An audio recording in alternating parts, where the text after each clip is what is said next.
Hello there, very good evening and a warm welcome to the news live on Rupavahini Channel I. I'm Sharon Mascarenhas.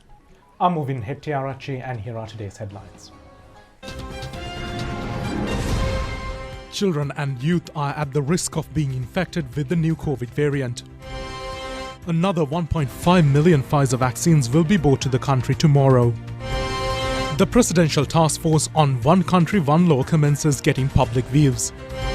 The Trade Minister states President has presented a better vision to manage the country's economy. Agriculture State Minister says that he rejects the charges levelled by the opposition, stating that he committed fraud when importing organic fertilizer. Floods continue in Western Canada. Now for those and other stories in detail, starting off with local news. The Ministry of Education says that academic activities of government and government-approved all schools from grades 6 to 9 will commence tomorrow.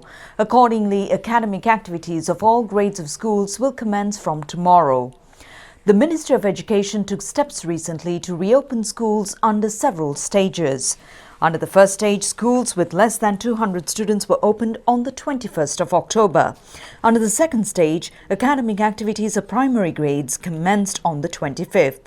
Academic activities from grade 10 to 13 commenced on the 8th. Our reporters said that classrooms were cleaned today to open schools in many areas.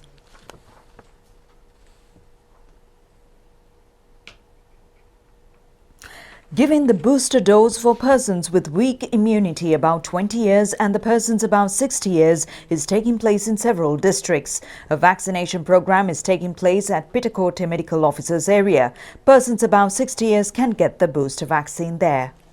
Giving the booster vaccine for persons above 60 years at Nakandagala and Darga town took place yesterday. Meanwhile, 29,856,072 vaccine doses have been given to people under the COVID vaccination program. 15,910,650 have been given the first dose of the vaccine.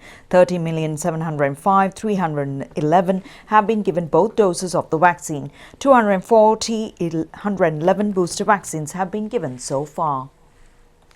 508 COVID patients were found from the country today. They are undergoing treatment. 381 have recovered from the virus today. 526,734 have recovered so far from the illness. The Director General of Health Services confirmed today that COVID-19 related deaths which occurred yesterday.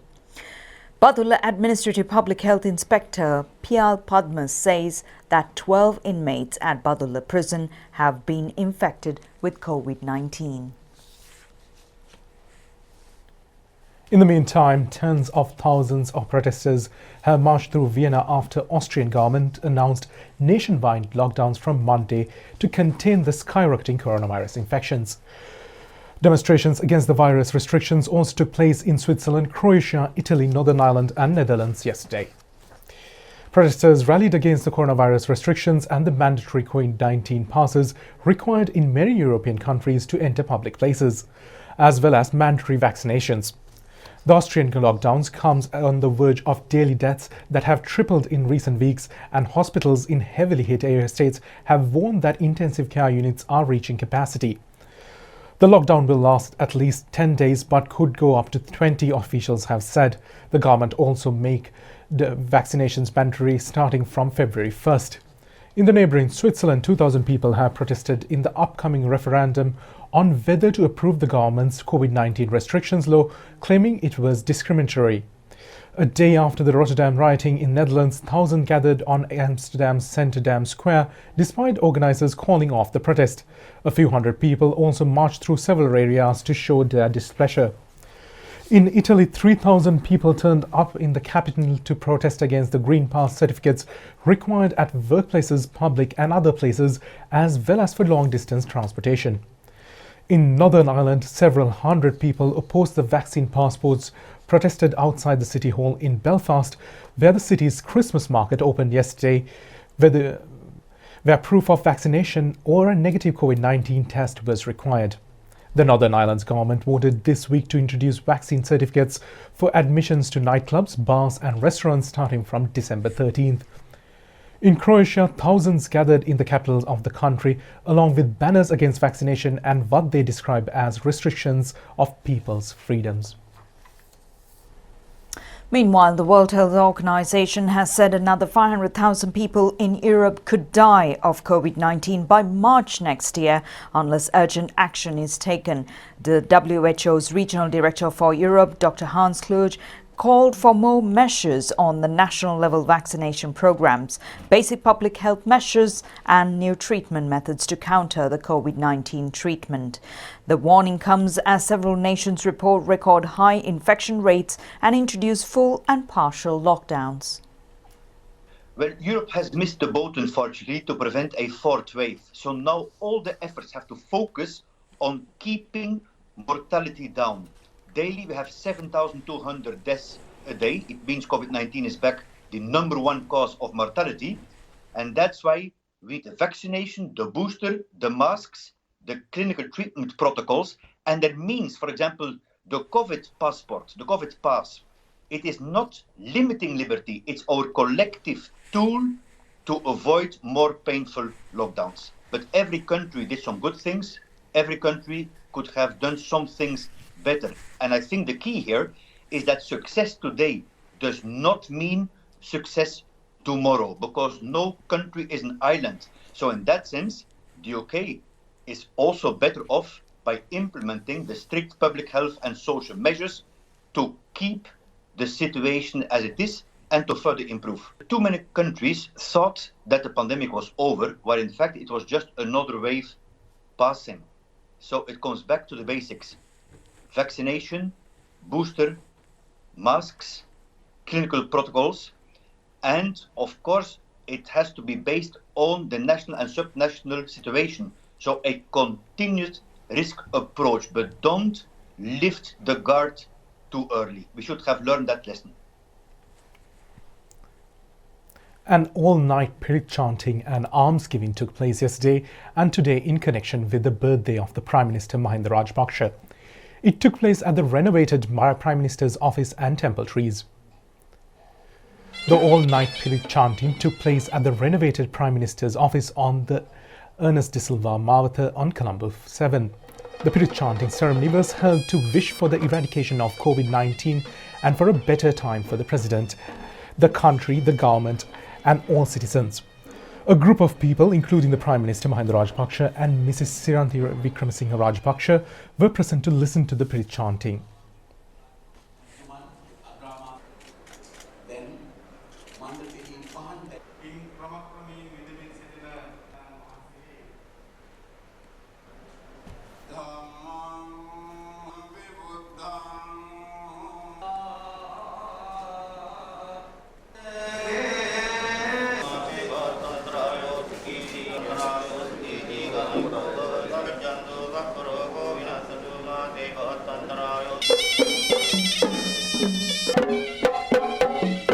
President Gotabaya Rajapaksa attended the almsgiving today at Temple Trees. A group of people, including parliamentarians, state officials and the heads of security authorities, were present on the occasion.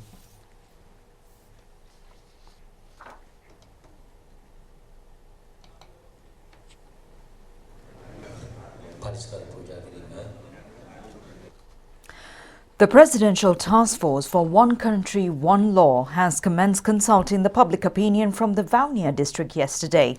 The consultation was held at the office of the Northern Province Organic Food Producers Association in Bogasweva, Vavuniya, and at the auditorium of the Vavuniya District Secretariat. The consultation took place today at the Valampuri Hall in Jaffna. Lawyers, professionals, religious leaders, students and civilians presented their views before the task force on various aspects of the inequality or enforcement of the law. The task force says that it will meet the people in the Mullaitivu and Kilinochchi districts tomorrow, and in the future a public consultation will be held covering the other 8 provinces of the country. The consultation was held at the office of the Northern Province Organic Food Producers Association in Boga Ambassador Vavuniya and at the auditorium of the Vavuniya District Secretariat yesterday. People's representatives, various ethnic groups living in these areas expressed their views before the task force. The people expressed their gratitude to the President Gotabaya Rajapaksa for giving them much an opportunity. Appreciating the opinions of the people, the chairman of the Presidential Task Force, Venerable Galagodate Gnanasarathera, said that he is determined to make the concept of one country, one law a reality. Members of the committee, including Professor Shanti Nandanavira Singha and Ayyampillai Anandaraja, and Secretary of the Task Force, Senior Assistant Secretary to the President Jeevanthi Senanayake, and other officials were also present at this occasion. President Gotabaya Rajapaksa appointed this force to make a study of the implementation of the concept One Country, One Law within Sri Lanka and make proposals to prepare a framework for the said purpose. Accordingly, ideas and suggestions can be sent to ocall.consultations@gmail.com or the Secretary, the Presidential Task Force on One Country, One Law on PO Box 504 Colombo by November 30th, 2021. The Secretary of the committee further said that individuals can present their opinions in person from today to the task force. Minister Bandula Gunawardena says that the President has presented a good economic vision while facing the prevailing global crisis. He mentioned this while attending a function to open 2 Satus outlets at Gold Hapagala and Kalegana areas yesterday. People will be able to purchase food at a concessionary prices through Satus outlets. Minister Ramesh Patrina was present at the occasion. Minister Bandula Gunawardena said that the previous government should accept the responsibility of the collapse of tourism industry. A large number of tourists died since the steps were not taken after being aware of a terrorist attack. Therefore, those countries restricted travel. Accordingly, Sri Lanka lost more than $5 billion. The previous government sold Hambantota Harbour, built by Prime Minister Mahinda Rajapaksa with China, for $1.4 billion since they could not face the dollar crisis. The Port City project is the biggest investment the country received. It is valued at $1.4 billion. The previous government obtained sovereign bonds at higher rates and also took $13 billion by issuing development bonds that we have to pay back until 2029. Irrespective of the government, it is necessary to repay debts, installments and interests. He said that the President has introduced a clear vision to manage the crisis. Accordingly, a solution is to increase production in the country. Providing an insurance cover for immigrant workers who leave for employment in Middle East has been made compulsory from January. The employers should get an insurance cover of $15,000 for each worker. Minister Nimal Siripala de Silva mentioned this at the adjournment debate in Parliament yesterday. Meanwhile, it was disclosed that Korea, Japan and Israel have expressed willingness to get down Sri Lankan immigrant workers. Minister Nimal Siripala de Silva said that the Bureau gives an insurance of 500,000 rupees for all immigrant workers. It is not sufficient. It was found that the agencies obtain 1 million rupees for an employer when a worker goes to a Middle East country. They keep that, which is very unfair. This insurance will provide funds in an emergency illness to provide medical treatment and to bring them down to Sri Lanka. After January, a worker cannot go to the Middle East country if an employer does not obtain an insurance cover of $15,000. Several Middle East insurance companies have been selected in a transparent manner to provide the insurance cover. The Bureau will not give its registration until the employer gets the insurance. The government has taken necessary measures, but it has been delayed due to officialdom.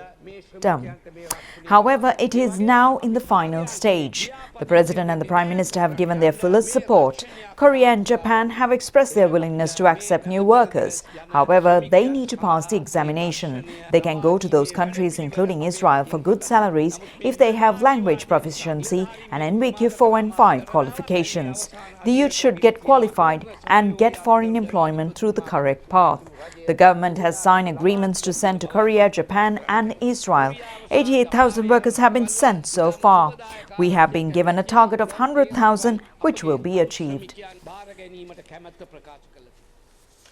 State Minister of Agriculture Shashindra Rajapaksa says that he rejects the charges levelled by the opposition that he committed fraud when importing organic fertilizer. He mentioned this to media after inauguration of a Velavaya urban development project. State Minister Shashindra Rajpaksha said that all decisions are taken by the Agricultural Ministry and its officials. The proposal to import nano-nitrogen produced by the world's largest cooperative service called ISCO was presented through an Indian High Commissioner. The Indian High Commission and the Indian government when it was unsuccessful. All those proposals were made by government officials. We cannot decide on our own. We have no connection with this. The agent appointed by Sri Lanka to ISCO gave his decision yesterday. It clearly shows what our connection is. The opposition knows the organic cultivations are successful. When that happens, their propaganda becomes useless. Therefore, they try to discourage us. Under the guidance of the President, we will do this despite the obstacles. Organic cultivations are not easy, but we are doing it successfully. He also said that a large number of cultivation lands have been damaged due to heavy rains in Norelia. The government is assisting them. Steps will be taken to control the situation speedily in the future. Police media spokesman SSP Nihal Thalduva says that various parties are spreading false information in connection with the CID summoning Reverend Father Cyril Gamani to the department. He said that the Reverend Father had been called to record a statement on the Easter Sunday attack. Police media spokesman SSP Nihal Thalduva said that Reverend Father Cyril Gamani was called to the CID earlier occasions to get information he knows about the Easter Sunday attack on 21st of April 2019. He has been asked to call over at the CID at 9:30 a.m. tomorrow. The Reverend Father, addressing local and foreign people on the 23rd of October, had discussed or disclosed various information about the plans and the attack on the Easter Sunday. The CID received a complaint in that regard. The CID informed the Reverend Father to call over at the department to get a statement according to a legal requirement in connection with the complaint. However, various parties are giving misinterpretation, stating that the police and the CID are trying to arrest him. The fundamental view of the CID and the police is to mete out justice of the victims of the Easter attack by getting strong and important evidence, which the Reverend Father is in possession. He said that they believed a Reverend Father will arrive tomorrow and give all the information he has. If a person has any information about the attack, they can visit the CID and give those information without giving various interpretations. Successful organic cultivation have been reported from many areas of the country. The process of providing organic fertilizer needed by the farmers is continuing. The distribution of government-approved organic fertilizer for 1,162 hectares of paddy in Kaluthura, Agalavatta agrarian service areas is taking place at present. 3,000 farmers at 34 Grama Seva divisions in the area are being provided with organic fertilizer. Agalavatta Agrarian Services Office said that 620 litres of liquid fertilizer will be distributed among farmers in the future. Polpitigama Rambe Agrarian Services Centre distributed organic fertilizer needed by the farmers in the area. Agrarian Services Centre said that those fertilizer identified as Ratkudu will be mixed with organic fertilizer produced by the farmers and used for paddy cultivation. H.M. Herat Banda of Moragahakanda Thorapitiya village is maintaining 5 acres of paddy successfully using organic fertilizer produced by him. Hambantota district program of Miyundu Sevan and Nivahana housing project commenced today at Veerakatiya Katueva under the patronage of State Minister Indika Anuruddha. 124 houses are scheduled to be built under this project. 14 houses out of that will be built at Veerakatiya Divisional Secretariat area. A group of people including Dr. Upul Galapati and MP Ajit Rajapaksa were present on the occasion. Now for the news file feature. Consultant surgeon Anand Jayawardena of Kagal General Hospital says that surgery is performed on persons suffering from rare disease in myelofibrosis has been successful. The disease occurred in the bone marrow in 1 person out of 100,000. Consultant Dr. Anand Jayawardena said that the spleen was removed in a surgery performed on a 65-year-old woman of the liver and kidneys have failed. Due to illness, the spleen enlarges unnaturally. The Police Special Task Force has seized a stock of high explosives following a raid conducted in Mana, Shantipuram housing complex. The stock included 125 grams of explosives produced in India, 998 kilograms of emulsion explosives, and 7,990 such capsules. The STF said the suspect is at age 55, was handed over to Mana police. The Navy has found 230 kilograms of cannabis hidden inside a dinghy boat. The dinghy boat had been abandoned in the Sea of Jaffna. The value of the stock of cannabis is estimated to be around 68 million rupees. A workshop to educate journalists on the multi-layer plan on nutrition took place recently in Meep area.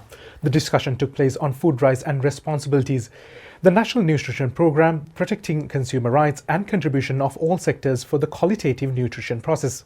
It has been organised by the Food Security and Food Rights Network.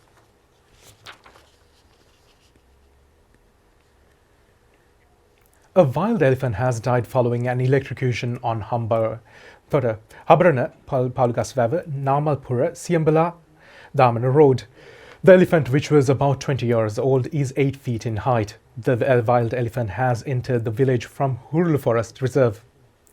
The passing out parade of the 51st Special Task Platoon of the Army took place today at Madurai Training School under the patronage of Army Commander General Savendra Silva. 7 officers and 235 other ranked were passed out. Lieutenant W.K.V. Dinushka won the trophy for the best student. Lance Corporal H.W.I.V. Lakshan won the award for the best shooter and physical training student.